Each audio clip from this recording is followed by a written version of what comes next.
Delilah Orizaba is a full-time therapist and part-time comic.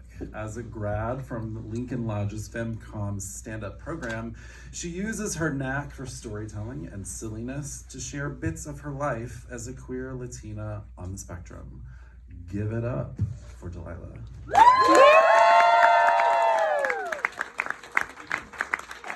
Y'all can hear me?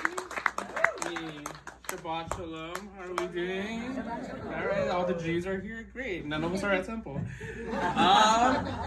I don't want to flex on you guys, but I'm very proud to say that I beat depression. Yeah. Heard that right. I beat depression. Depression is like cancer in that you need to be in remission and not show symptoms for a certain amount of time before you can say that you're cured. And I haven't shown symptoms for 3 years now. Yeah, that's right. That's right. I haven't had Subway for dinner in 3 years. That's healing. Yeah, I wasn't ordering 6-inch tuna on flatbread, not toasted, because I was doing okay. I do want to say, I've always struggled with mental health. Growing up, I was a very queer kid, which obviously, I also did not get diagnosed with autism until I was an adult. And I was raised by an immigrant mom who had 6 of us. So queer, undiagnosed autistic with an immigrant mom who did not have enough time for us is not a blend for good mental health. Also, about 7 years ago, I attempted, let's call it, taking a forever nap. So I attempted taking a forever nap because I had been, let's call it, given a no-no hug. Yeah, not as funny. But so I was no hugged and immediately was like, I'm gonna take a forever nap now. But before I did, I decided to call my best friend Justin. So I called Justin and told him, hey, I was just no hugged and I think I'm gonna take a forever nap. Justin in a calm voice replied, I live too far to physically stop you, but please just make sure you call me tomorrow morning. I hung up and my first thought was, man, fuck Justin. I can do what I want. I can take a forever nap. What? I'm gonna listen to a man now? But I don't. I do wait into the morning and give him a call. Because the urge to take a forever nap is just that. It's an urge. An urge isn't permanent, it's temporary. You write it out. Giving someone with the urge to take a forever nap a task to do is an amazing way to intervene. In my case, I had Justin to call in the morning. And that's why I'm still here. My best friend saved my life after the worst thing to ever happen to me happened. But another thing about Justin is that he's a white guy. I know. And a white guy band. So now I get asked to go see my best friend's white guy band perform, and sometimes I feel obligated to listen to white guy band music. And the worst part about having to listen to Justin's white guy band music is that it's really good. And learning that I love his white guy band music is honestly the worst part about the whole ordeal.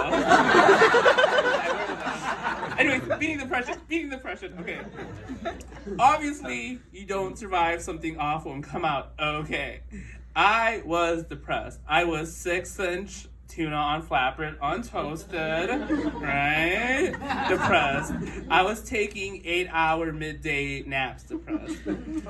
I was so depressed, I would listen to the Joe Rogan podcast just to fucking feel something. So here are the big 3 things. Here are my 3 things I did to beat depression. First, I got a tattoo. I also started taking Zoloft, but the tattoo seems more important. Nothing says starting my healing journey like an anchor tattoo. Second, I got a trauma-informed therapist. A lovely white woman named Jemima. I know. The name threw me off too. She was an amazing therapist and the quirkiest white person I've ever met. On multiple occasions, she offered making a weighted blanket using beans as the weight as an activity to do during therapy. So being therapist and I did a lot of work. I learned that it's okay to admit when you need help. I learned to take melatonin to actually sleep through the night. And most importantly, I learned that surviving trauma is a sign of resiliency, not weakness. We're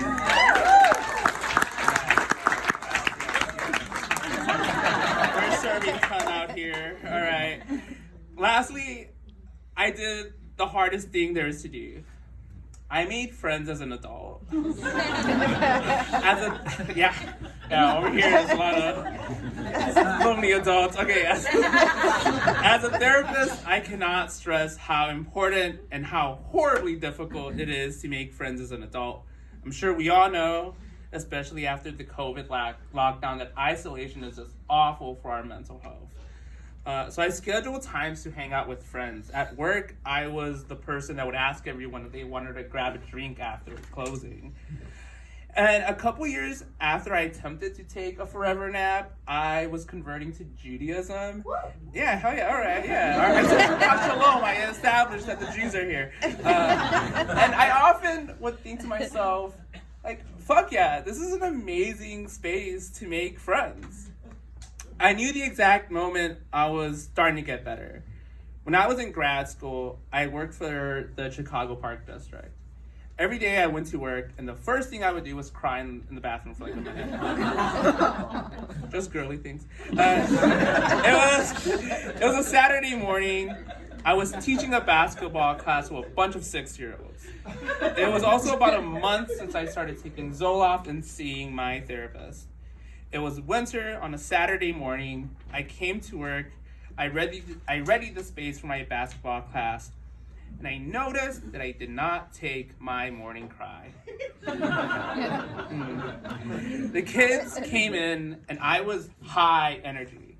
This wasn't that faux high energy you get when you work in like the service industry or retail. This was 100% genuine high energy. Kids walk in, I'm high-fiving everyone. We do a bunch of little basketball drills. And then I have all the kids line up and have them try to shoot free throws. Quick side note, watching 6-year-olds try to shoot is so precious. They suck so much. So they're doing free throws, I'm shooting free throws too, and then I just grab a basketball and dunk. And I know that sounds cool, but this wasn't NBA regulation. The hoop was maybe 4 feet off the ground. But to a 6-year-old, I was LeBron James. So I dunk, my coworker looks at me with a, "Is this bitch drunk?"